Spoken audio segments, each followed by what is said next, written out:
Magandang hapon, London. Ako po si Ferry at ngayong araw ang pilot episode ng I Care for You Pilipinas na ihahatid sa inyo ng kauna-unahang RPTV Online. Ayon sa tala ng Philippine Embassy, tinatayang humigit kumulang 400,000 Filipinos ang ninirahan sa UK ngayon. Voltaire, Mauricio. At we're talking about I Care, sir. So, matanong po namin kayo sa Embassy, paano niyo po may ipapakita na you care for Filipino community in the United Kingdom? Magandang gabi mga kababayan, magandang gabi Bali. Maraming salamat po sa inyong paanyaya. Kami dito ay nakadalo. Bago po lahat, nais ko pong ihatid yung pagbati ng ating ambassador, si Enrique Manalo, sa lahat sa inyo at sa mga kababayan natin na nanunood at nakikinig dito ngayon sa atin sa paglunsad nitong ating bagong radyo at TV na may live streaming. Ngayon, naitanong po ni Buddy kung paano na isasagawa ng pasuguan ang pagpapakita ng care or kalinga sa mga kababayan natin dito sa UK. Isa po sa pinakamalaking bagay na nagagawa namin ngayon dito sa UK ay yung tinatawag nating consular outreach. Ito pong consular outreach, para pong Embassy on Wheels, Philippine Embassy on Wheels, kung saan yung mga tao sa Philippine Embassy, dala kanilang makina, pumupunta at dumadayo sa iba't ibang bahagi ng United Kingdom. Sa ngayon po, habang ako ay nagsasalita, yung mga kasama natin sa pasuguan, nandun na po sa Ireland ngayon. Lumipad na sila, pumunta na ng Dublin para bukas, isagawa nila yung serbisyo na ibinibigay ng pasuguan sa London, pero hindi sa London gagawin, doon ngayon sa Dublin.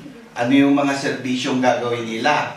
Renewal of passport, passport application, dual citizenship, overseas absentee voters registration, at iba pa pong mga bagay kung saan yung pangangailangan ng mga Pilipino pagdating sa konsulado ay gusto nila or nais nilang maipatupad.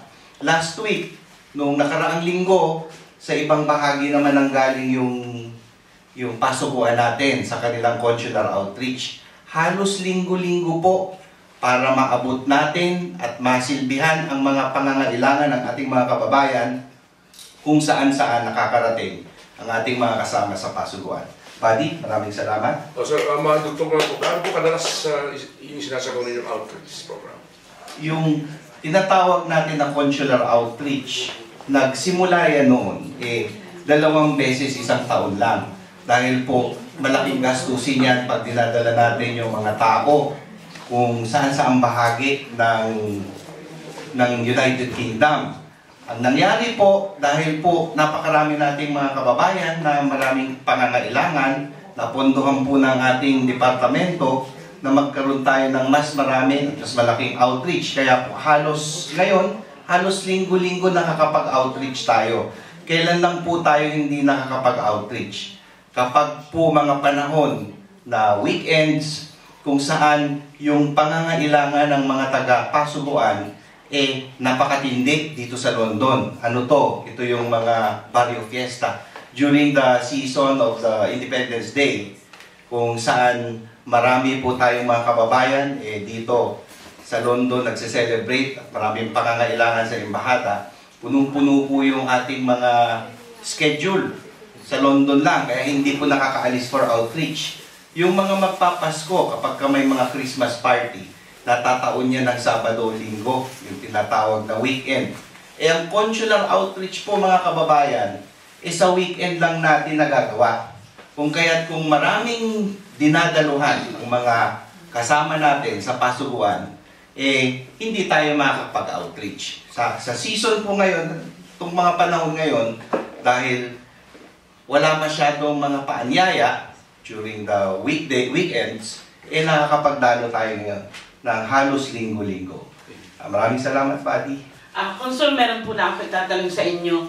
Paano mo nakakatulong ang Philippine Embassy sa mga kapwa Pilipino natin dito na walang mga papel, na minsan nawala ang passport, gusto nila mag-apply ng passport? Anong tulong ang pwede natin gawain sa kanila?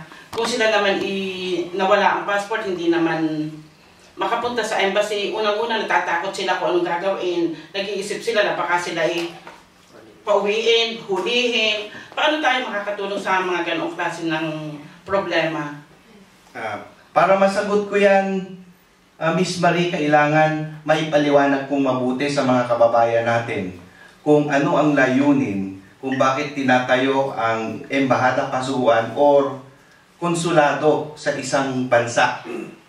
Kaya po itinatayo ang pasuhuan o konsulado sa isang bansa. Iyan po, dalawa po ang dahilan o layunin. Ang tinatawag po natin dito yung two-piece. What is this? It's basically the protection, primarily the protection of Philippine interests and Filipinos abroad. And the second point is the other P, the promotion of Philippine interests and Filipinos abroad. So what do? We protect their interests, that's primarily the goal of the embassy, and we promote Philippine interests abroad. So when we're talking of protection of Philippine interests, ang una-una po naming mission, depensahan o ipagtanggol yung interest ninyo. So dun sa mga nandito na walang papel, hindi po interest ng mga pasuhuan na isumbong kayo. Ang una naming interest ay ipagtanggol kayo. Paano namin kayo ipagtatanggol? Kung naapi kayo, wala akong pakialam ang pasuhuan kung nandito kayo ng legal o hindi pag kayo ay naapi. Interest ninyo ang aming hinahabol na maipagtanggol. At kung gusto ninyong makauwi na ng Pilipinas, bibigyan namin kayo ng paraan para makauwi. We issue travel documents, nag-i-issue kami ng passport, nagre-renew kami ng passport kung lost passport. Ito yung mga bagay na ginagawa namin. Dahil alam namin na kayo ay kababayan o Pilipino, ang inyong ina o ama ay ang bayang Pilipinas. At kung gusto na ninyong umuwi sa inyong nanay na Pilipinas o ama na Pilipinas, wala kaming gagawin kundi tulungan kayong makabalik. Kung ayaw ninyong bumalik at gusto ninyong nandito kayo, meron pong isang bagay na dapat namin ipaalam sa inyo. We also do not want to offend our foreign host, the British host. It will not be ethically proper if we go behind our friendly host, the British government, by encouraging people to violate laws here in this country. Hindi po namin yung ginagawa. Pero kung kayo, walang papel, wala kayong yung pagtira ninyo dito, hindi na legal, hindi kami nagsusumbong. Hindi rin namin ini-encourage. Pumipikit na lang po kami. Kung kailangan ninyo ng tulong namin, tutulong kami sa inyo. Maraming salamat po. May isa po akong tanong. Paano ho ayun halimbawa nakawala ng passport ang home office, tapos hindi na nila makita ang passport ng tao, o yung abogado nakalos ng passport, paano po natin matutulungan ang mga ganong bagay? Ulitin ko po yung aming sasabihin sa inyo. Dalawang bagay ang dapat nating kailangan bigyan ng pansin dito. Ano yon? Unang-una, yung interest ng ating host, the British government. Meron silang sariling batas, meron silang sariling interest. Isa sa mga kondisyon kung bakit nagtayo tayo ng pasuhuan upang galangin ang kanilang mga batas. So kung ano yung mga batas nila, gagalangin natin yon. Tapos, yung interest ng mga Pilipino na nabanggit ko na sa inyo. Uulitin ko lang po kung ano yung sinabi ko. Kung kailangan ninyo ng tulong at kailangan ninyong makauwi, tutulong po kami. Nasa TV po tayo at radyo. Dumulog na lang po kayo sa pasuguan at sasabihin namin sa inyo paano kami makakatulong. Pero sa radyo at sa TV, mahirap pong i-elaborate. Ang pwede ko na lang po sabihin case-to-case basis. Tutulong po talaga kami. Kung paano kami tutulong, Marie. Maraming salamat, Consul. Ipararating po sa mga kasama. Ang sinabi. Nakakarating po sa kanila. Sa pamamagitan ng RPTV, malalaman nila yung mga sinabi ninyo. By the way, ibang issue naman, hot seat muna ulit kayo. We're talking about elections. Next year, 2016 is national elections naman po sa atin. Ibig sabihin, national government.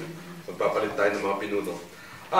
Kailan mo kayo magpapasimula yung embassy natin ng absentee voting para maging aware yung tao na mayroong ganun nangyayari dito sa ating pinaroroon ng bansa ng United Kingdom. Kasi ang alam ko last year, previous years, marami mga Pilipino ang hindi nakakaalam na pwede silang bumoto na nandito sila sa UK at wala sila sa Pilipinas sa pamamagitan ng ating embahada. Parang hindi ko yata aware yung karamihan sa ating mga kababayan na may ganung sistema. Kukunin ko na po ang pagkakataon to para sagutin yan dahil napakahalagang tanong yan. Isa yan sa aming way to care for you. Itong sinasabi nilang I care for Philippines and Filipinos. Isang bagay po na mapapakita namin ng aming kalinga sa inyo para ipaalam sa inyo at itatag yung inyong mga karapatan. And isa sa mga karapatan ninyo, one of your rights is your right to vote. And under the Overseas Absentee Voting Act, sa batas na to, bibigay namin yung pagkakataon yan. We give you that opportunity by allowing you to vote outside of the Philippines. Registration, my countrymen, is ongoing right now.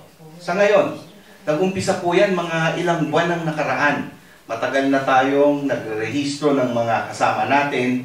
Ang ginagawa po natin, yung mga walk-in dun sa Pasubuan at yung nandun ngayon sa mga outreach, kapag sila ay nagre-renew ng passport o meron silang kailangan o nag-a-apply sila ng kanilang dual citizenship, sinasabay na po namin ang pagsabi sa kanila, magrehistro na po kayo para sa susunod na halalan makapagboto kayo.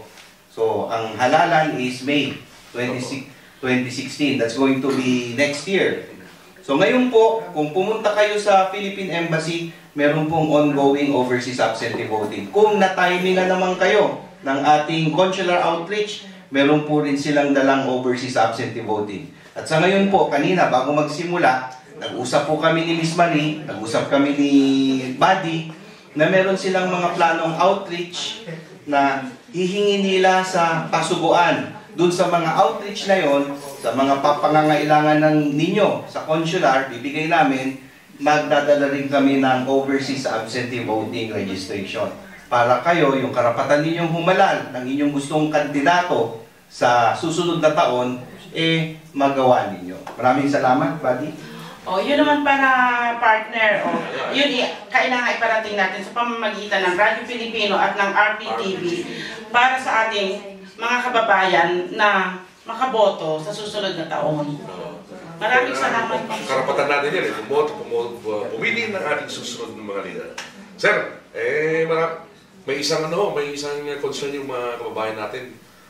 Pwede daw kung dagdagan ninyo ng telephone line yung inyong embassy. Kasi minsan mahirap daw tawagan minsan, sir Ang sistema, alam mo, napakahirap po niyan. Ang sinasabi nga na sa amin, isa sa mga bagay na pinupukol sa amin yan sa Pasubuan na ang hirap naman kausap, puro machine yung kausap namin dyan. At pagkatapos namin kausapin yung machine, wala pa rin sumasagot. Isa po yan sa mga bagay na aming hinahanapan ng solusyon right now. One of the things that we're doing, the Consul General, Senen Manalili, has actually spoken with possible contractors who will be able to increase the line, similar to what you have if you apply visa in other embassies. You have these private outsourcing companies that take care of your scheduling, that take care of your queries, and all those questions that you may have. There are people who answer for that. We are in the process of screening it and seeking head office approval so that we can serve you better. Ang sa akin po, hindi naman sa gumagawa, it's not that I'm making excuses, but we're comparing it to the other embassies here in UK. We also have problems talking with machines. Even when you talk to TFL, you'll be talking with machines or banks. Maraming salamat po. Maraming salamat po. Yan, so pakawalan na natin si Consul. Talagang good. Nakita ko dun sa mga double-decker buses, yung mga images of the Philippines like Bohol, and talaga very busy mo sila. So, Mga kababayan, narinig niyo po yung sinabi ni Buddy. Napansin ba ninyo yung mga double deckers? Yes! Andun yung mga probinsya ninyo, mula Batangas, Camiguin, Bigan, andun lahat yon. Malaking gastos yon. Yung iba, nagsasabi, bakit gumastos ng ganyang kalaki ang Pilipinas para sa mga ganyang advertisements? These kinds of promotions, I said, they're two-piece with respect to the Philippine Embassy. The protection of Philippine interest and Filipinos and the promotion of Philippine interest and Filipinos abroad. This is part of promotion. And the one in charge of this is the Department of Tourism. A highly successful campaign under the helm of Secretary Jimenez. You have seen an accelerated phenomenal surge in the number of British tourists going into the Philippines because of this awareness campaign.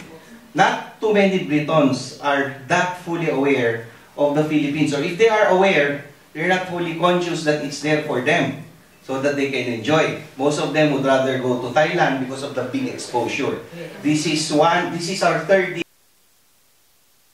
year wherein we're pushing on a sustained campaign to make Britons and other Europeans aware of the beauty that thrives in the Philippines, where beaches are even more beautiful than what they advertise in Thailand or Indonesia. And I'm saying this not because I'm Filipino, but because I know I've been in those places. I've seen those places, and the feedback from our British friends have been phenomenal as well. Maraming salamat po, Buddy, Marie.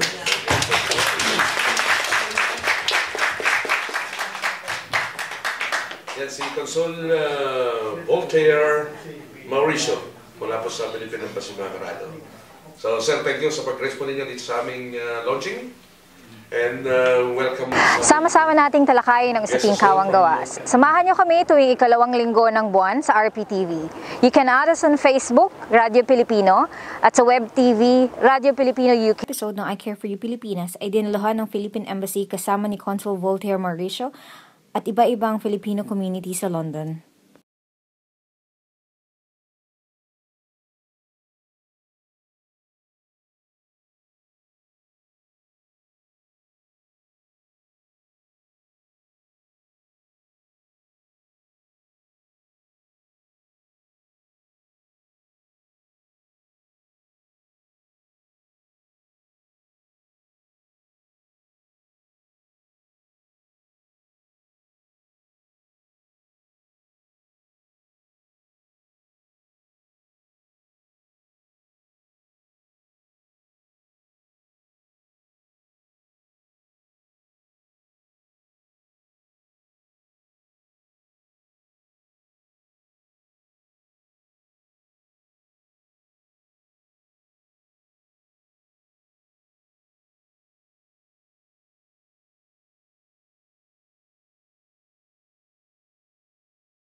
At muli po ako si Terry Umawin kasama sa Pagkalinga sa Pilipinas sa susunod na episode ng I Care for You Pilipinas.